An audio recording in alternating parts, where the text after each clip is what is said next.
Hello बच्चों, हर हर महादेव। बच्चों, आज मैं आपको लेकर आया हूँ। कल जो वीडियो था वो अधूरा छूट गया था और आज मैं उसे पूरा करने वाली हूँ।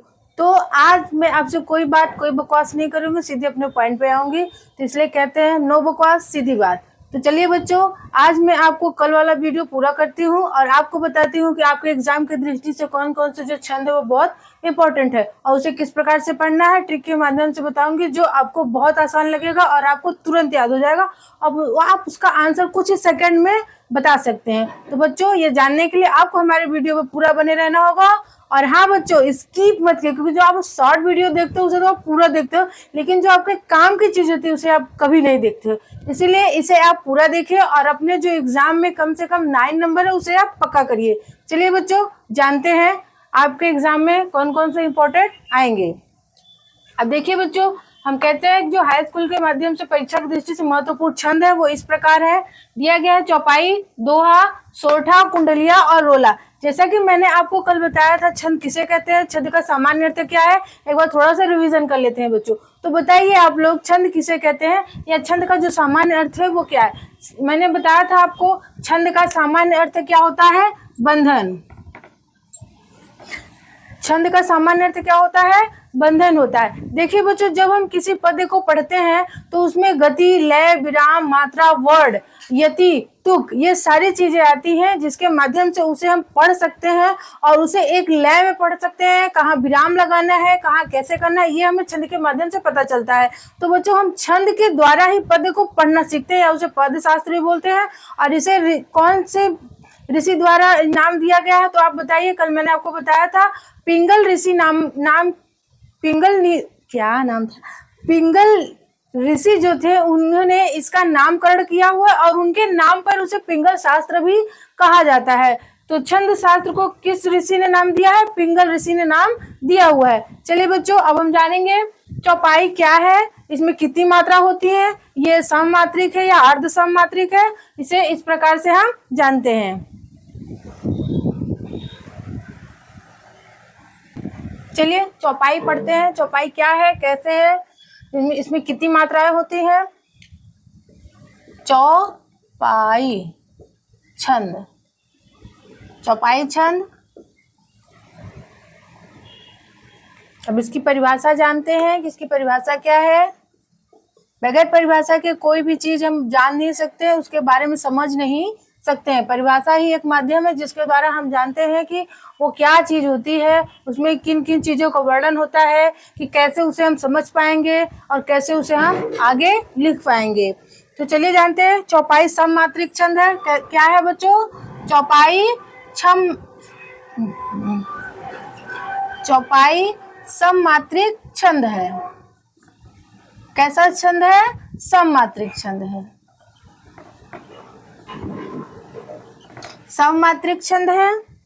इसमें 4 चरण होते हैं। कितने चरण होते हैं, इसमें 4 चरण होते हैं। 4 चरण होते हैं। प्रत्येक चरण में 16 मात्राएं होती हैं। कितनी, प्रत्येक चरण में 16 मात्राएं होती हैं।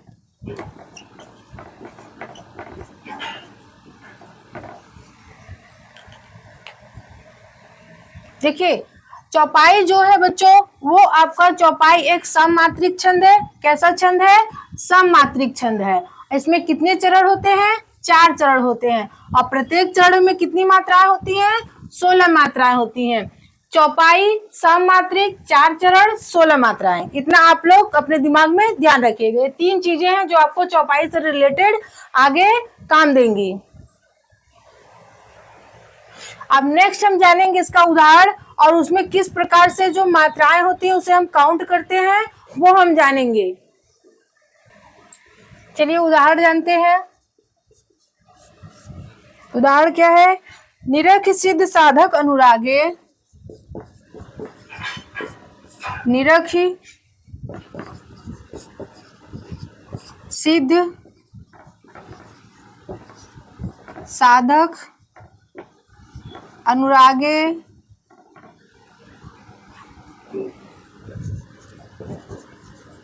सहज स्नेहु सहज स्नेह सराहन लागे, सराहन लागे। होत न भूतो, होत न भूतो, होत न भूतल भाव भरत को, भाव भरत को। अचरज, अचर सचर चर अचर करत को। देखिए बच्चों, अब हम इसमें आपको मात्रा काउंट करना सिखाएंगे। जैसा कि मैंने आपको अपने पिछले वीडियो में बताया था, जो ह्रस्व स्वर है उसे लघु बोलते हैं और जो दीर्घ स्वर है उसे हम गुरु कहते हैं। और जो मात्रा है उसे कैसे हम रिप्रेजेंट करते हैं, देखिए बच्चों, ये एक मात्रा आपका लघु के लिए रिप्रेजेंट होगा और जो गुरु है उसे हम एस द्वारा रिप्रेजेंट करते हैं। इसकी एक मात्रा गिनते हैं और इसकी दो मात्राएं गिनते हैं। अब इसमें हम लोग गिनेंगे मात्राएं किस प्रकार से। देखिए, जो छोटी मात्रा है इसका आपका क्या बनेगा, 1 1 1, ये भी 1 2 2 1 1 1 1 2 2। अब देखिए 3 4 3 4 2 6 2 8 10 11 12 13 14 15 16 16। कितनी हुई आपकी इसमें, 16 मात्राएं हो गई। अब ऐसे इसमें भी हैं,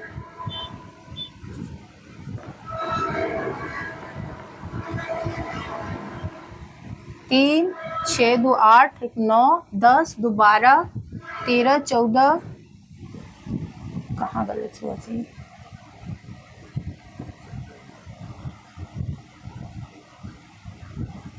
एक ही मात्रा है तो इसमें भी तो कितनी हो गई, 16।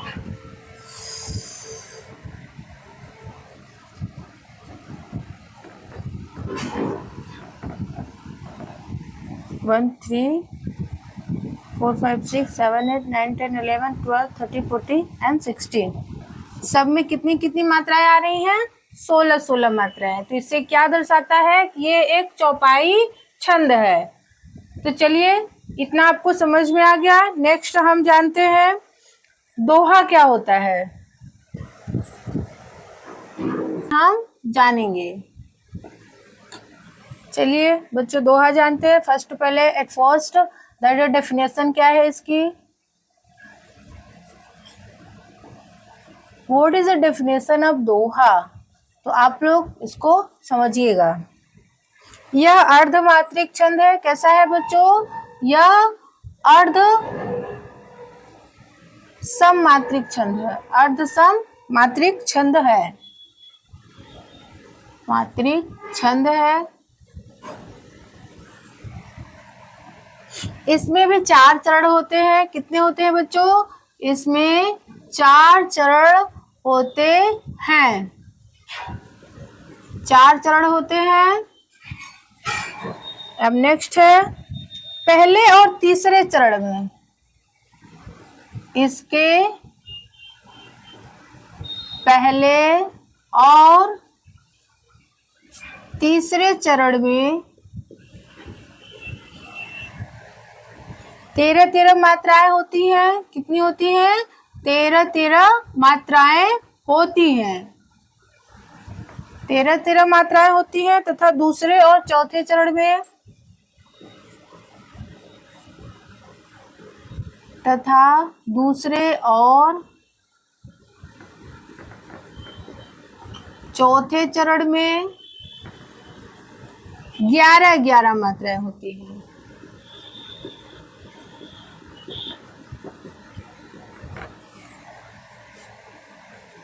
देखिए बच्चों, यह एक अर्ध सम मात्रिक छंद है। कैसा है, अर्ध सम मात्रिक छंद है। और इसमें कितने चरण होते हैं, 4 चरण होते हैं।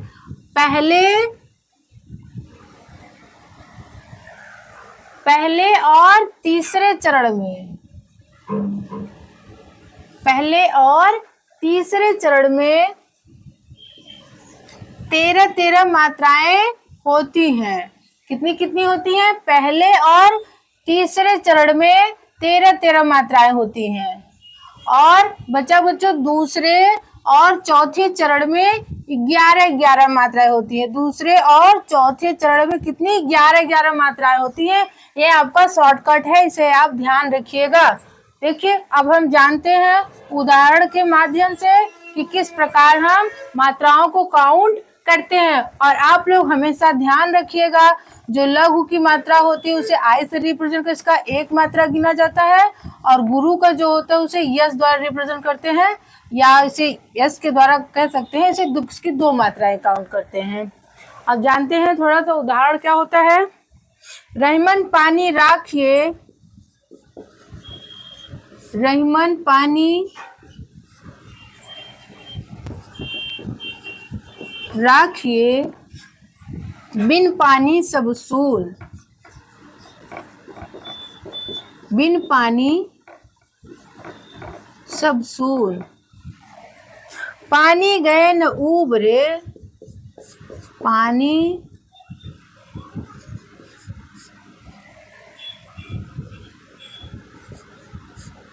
पानी गए न उबरे, मोती मानुष चून।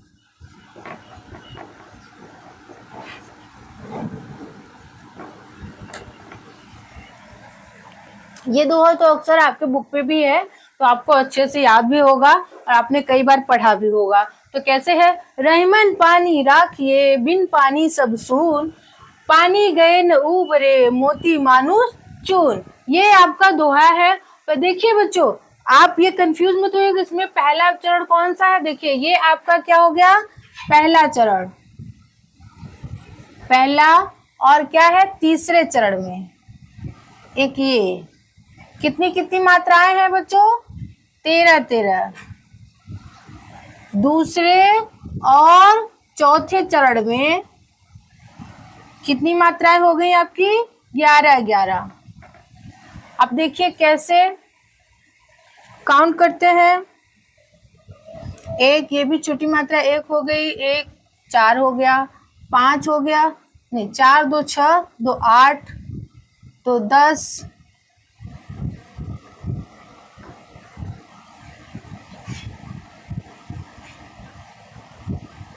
हाँ 4 2 6 2 8 तो 10, 11 12 1 13। ठीक है, अब इस प्रकार देखते हैं। 4 5 5 हो गया, 7 8 9 10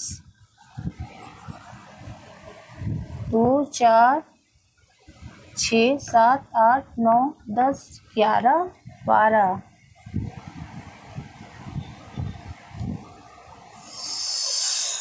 तेरह आना चाहिए। इस प्रकार से आपके दूसरे और चौथे चरण में 11-11 मात्राएं होती हैं। ठीक इसी प्रकार से आपको इसमें भी काउंट करना है। देखिए 2 4 2 6 8 9 11। चलिए ये आपका दोहा। अब नेक्स्ट हम जानेंगे कि सोरठा क्या होता है।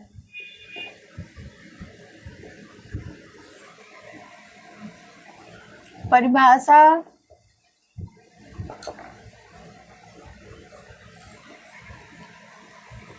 यह भी अर्ध सममात्रिक छंद होता है।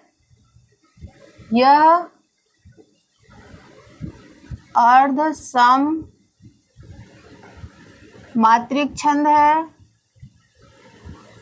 और यह दोहे का ठीक उल्टा होता है बच्चों। इसके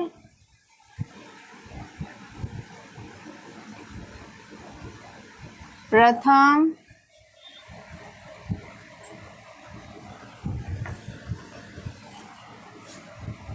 यह अर्ध सममात्रिक छंद है। यह ठीक दोहे का उल्टा होता है।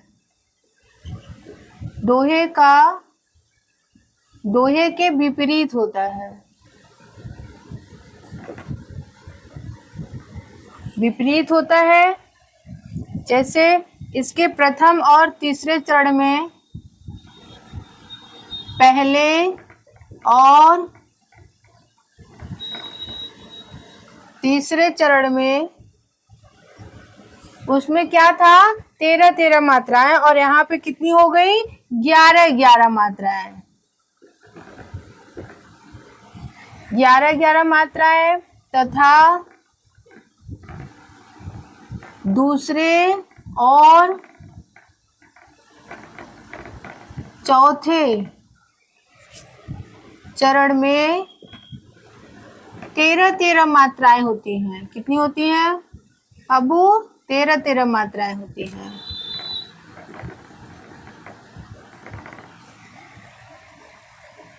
फॉर एग्जाम्पल यानी उदाहरण जानेंगे हम। नील सरोरु श्याम, नील सरोरु श्याम, तरुण अरुण बारिज नयन, तरुण अरुण बारिज नयन, करौ सो सम उर्धाम।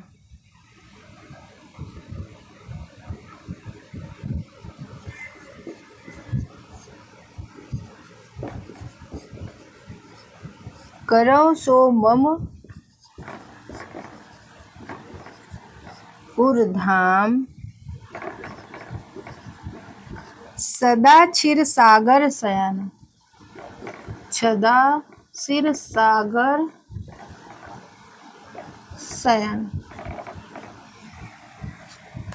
अब देखिए बच्चों, बाबू लोग, इसमें हम कैसे जो मात्राएं होती हैं वो काउंट करते हैं, किस प्रकार से है चलिए जानते हैं। मैंने आपको बताया था बड़ी ई की मात्रा पे क्या गुरु लगेगा, छोटी ई की मात्रा पे लघु।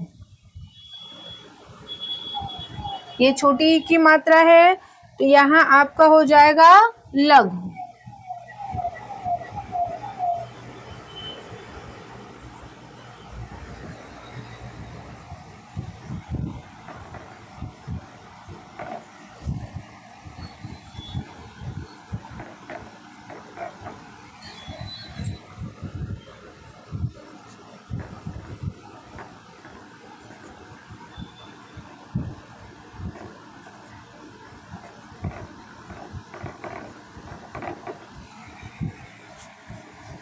देखिए बच्चों, पहले और तीसरे चरण में 11 मात्राएं, दूसरे और चौथे चरण में 13 मात्राएं।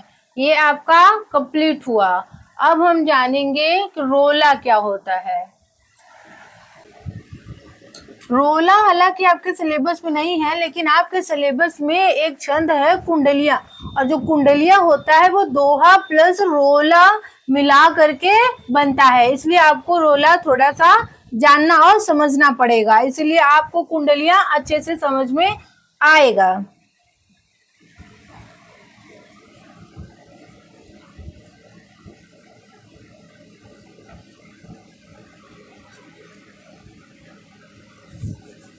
यह सममात्रिक छंद है। कैसा है बाबू? सममात्रिक छंद है। इसके प्रत्येक चरण में 24 मात्राएं होती हैं। इसके प्रत्येक चरण में कितनी मात्राएं बाबू? 24 मात्राएं होती हैं। 24 मात्राएं होती हैं और इसके प्रत्येक चरण में 11 और 13 मात्राओं पर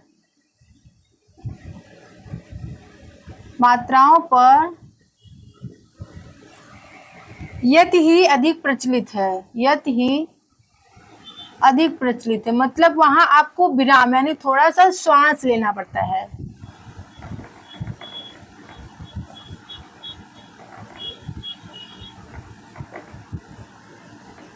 थोड़ा सा रुकना पड़ता है या थोड़ा सा श्वास आपको वहां पे खींचना पड़ता है, इसीलिए यहाँ पे यत ही अधिक प्रचलित है। अब देखिए बाबू लोग, यह सममात्रिक छंद है आपका। कैसा है? सममात्रिक। जैसे आपको क्वेश्चन पूछ दिया गया कि जो रोला है वो किस प्रकार का छंद है, तो आप बताएंगे सममात्रिक छंद है, और इसके प्रत्येक चरण में 24 मात्राएं होती हैं और प्रत्येक चरण में 11 और 13 मात्राओं पर यत ही अधिक प्रचलित है। अब हम जानेंगे किस प्रकार से, उदाहरण के माध्यम से।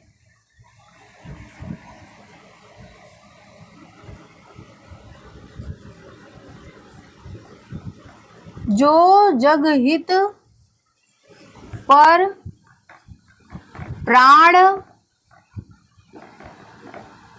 निछावर है कर पाता, जो जगहित पर प्राण निछावर है कर पाता, जिसका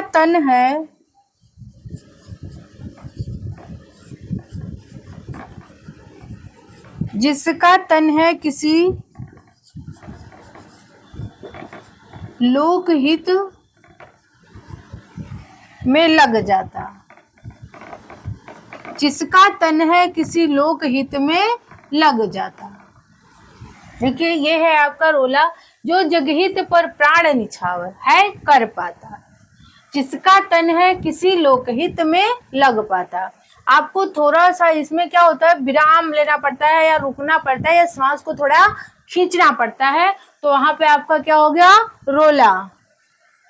तो आपका लास्ट पॉइंट बचा है कुंडलियां। कुंडलियां किसे कहते हैं, इसमें किस प्रकार से जो मात्राएं होती हैं, लगती हैं, कितनी होती हैं, ये जानेंगे।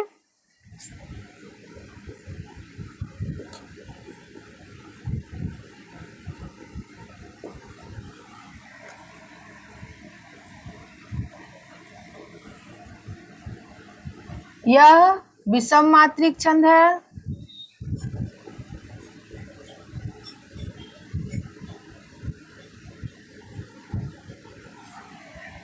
इसमें 6 चरण होते हैं।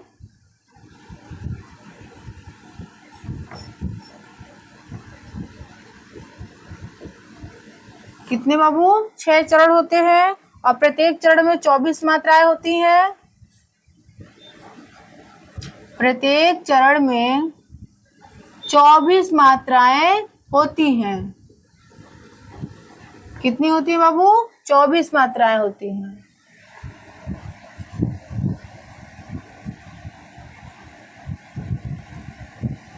आदि में 1 दोहा और बाद में 1 रोला। जैसा कि मैंने आपको बताया पहले ही, रोला जोड़कर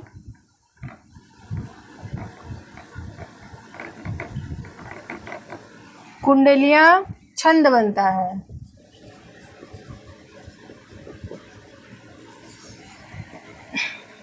देखिए बच्चों, जैसे ये कैसा है, विषम मात्रिक छंद है। आप लोग इसे बहुत ध्यान में रखिएगा। अभी तक आपने अर्ध सम सम मात्रिक पढ़ा, लेकिन जो कुंडलियां है वो कैसा है, विषम मात्रिक छंद है। और इसमें कितने चरण होते हैं? 6 चरण होते हैं। अभी सब में 4 चरण होते थे और इसमें कितने होते हैं? 6 चरण होते हैं। और प्रत्येक चरण में कितनी मात्राएं होती हैं? 24 मात्राएं होती हैं। और ये एक दोहा, एक रोला जोड़ करके कुंडलियां को बनाया जाता है। या हम ऐसा कह सकते हैं कि दोहा प्लस रोला इक्वल टू कुंडलियां। ये है आपका कुंडलियां, यानी दोहा और प्लस रोला को मिला करके कुंडलियां का निर्माण होता है या कुंडलिया छंद बनता है। जैसा कि हम जानते हैं कि कुंडलिया में कितने होते हैं, 6 चरण होते हैं और कितनी मात्राएं होती हैं, 24 मात्राएं होती हैं। इसमें एक और पॉइंट है बच्चों जो आपको बहुत बहुत बहुत जरूरी बताना है कि ये जिस वाक्य से शुरू होगा उसी वाक्य से इसका समापन भी होता है। तो आप एक तरीका ये भी है कि आप ये देख करके आप जान सकते हैं कि ये कुंडलिया छंद है। तो चलिए जानते हैं उदाहरण।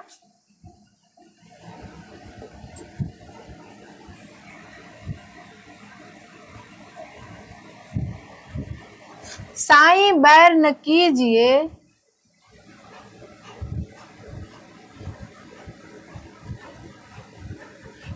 साईं बैर न कीजिए गुरु पंडित कबियार,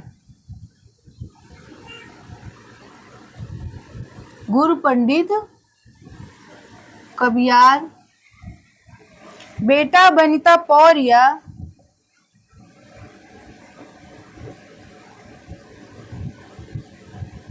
बेटा बनिता पौरिया यज्ञ करावन हार, यज्ञ करावन हार, यज्ञ करावन हार, यज्ञ करावन हार। राजमंत्र जो होई, राजमंत्र जो होई विप्र पड़ोसी वैद। बहुत अच्छा दोहा है बेटा, बस थोड़ा सा ध्यान से समझिएगा, हंसी भी छूटेगी आपको और थोड़ा सा आपको समझ भी आएगा किस प्रकार से ये कह रहा है कि जब कोई मंत्री के पद पर हो जाता है तो कैसे पड़ोसी लोग उसे बैर कर लेते हैं या वो दुश्मन बन जाते हैं या फिर जलने लगते हैं। आपनो तपय रसोई, आपनो तपय रसोई कह गिरधर कविराय,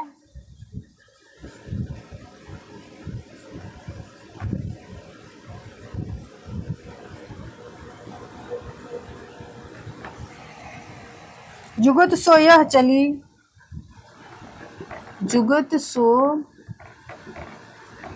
यह चली इन 13 को तरह, इन 13 को तरह दिए बन आवे साईं, दिए बन आवे साईं। देखिए बाबू, मैंने आपको पहले ही बताया था ये जिस वर्ड से इसका मतलब शुरुआत होता है उसी वर्ड से इसका समापन भी होता है। तो देखिए कैसे किस प्रकार से हुआ। ये देखिए जो कुंडलिया है वो साई से स्टार्ट हो रहा है और साई पे ही समाप्त हो रहा है। अब जानिए इसमें किस प्रकार से मात्राएं लगी हुई है। मैंने आपको बताया इसमें 6 चरण होते हैं। देखिए 1 2 3 4 5 6 कितने हो गए आपके, 6 चरण हो गए। और कितनी मात्राएं होती हैं, एक 24 मात्राएं होती हैं। प्रत्येक चरण में 24 मात्राएं होती हैं। तो हम आपको एक चरण काउंट करके बताते हैं। 5 10 12 14 16 17 18 19 20 21 22 23 24। तो कितनी मात्राएं आपकी आ गई, 24 मात्राएं। तो क्या हुआ आपका कुंडलिया। जैसा कि मैंने आपको बताया है कि कुंडलिया में कितने होते हैं, 6 चरण और कितनी मात्राएं होती हैं, 24 मात्राएं होती हैं। ये आपका हो गया।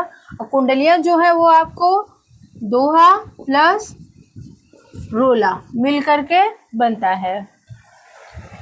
चलिए बच्चों, आज का जो सिलेबस है छंद, मैंने आपको काव्य सौंदर्य में क्या क्या पढ़ा दिया है, थोड़ा गौर करते हैं। काव्य सौंदर्य के तत्व, चलिए बच्चों, देखिए मैंने आज आपको छंद जो है वो पूरा कर दिया है। आप देखते हैं कि मैंने आपको कौन कौन सा टॉपिक पढ़ाया है और नेक्स्ट आप क्या पढ़ना चाहते हैं वो आप कमेंट में बताएंगे। अब काव्य सौंदर्य में मैंने आपको कौन कौन सा टॉपिक पढ़ाया है, चलिए एक बार रिवीजन करते हैं। काव्य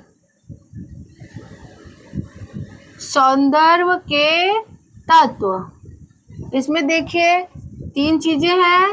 पहला था रस, नेक्स्ट है अलंकार एंड थर्ड टॉपिक है आपका छंद। तो बाबू मैंने आपको तीनों टॉपिक जो है आपकी परीक्षा की दृष्टि से क्या क्या इम्पोर्टेंट है मैंने वो कंप्लीट कर दिया है। और कहाँ आपको नहीं समझ में आया है वो आप मेरे कमेंट बॉक्स में लिखिए और बताइए। और बच्चों आगे आपको कौन सा टॉपिक पढ़ना है वो आप हमें कमेंट बॉक्स में पढ़ाएंगे। और ये तीनों जो मैंने आपको काव्य सौंदर्य के अंतर्गत पढ़ाया हुआ है वो हमारे डिस्क्रिप्शन बॉक्स में पूरा वीडियो है, लिंक है, उस पर आप जाके क्लिक करके पढ़ सकते हैं। और बाबू आप ध्यान से पढ़िएगा, आपको टॉप करने से कोई भी ताकत नहीं रोक सकती है। और मैं अपने इस यानी महादेव से प्रे करूंगी कि आप टॉप करें। अब टॉप नहीं, आप पूरे डिस्ट्रिक्ट में फर्स्ट आए, ये मेरी भगवान से प्रार्थना रहेगी। तो आप हमारे वीडियो को ऐसे ही सब्सक्राइब करते रहिए, साथ देते रहिए हमें आपके सहयोग और साथ की बहुत ज़रूरत है।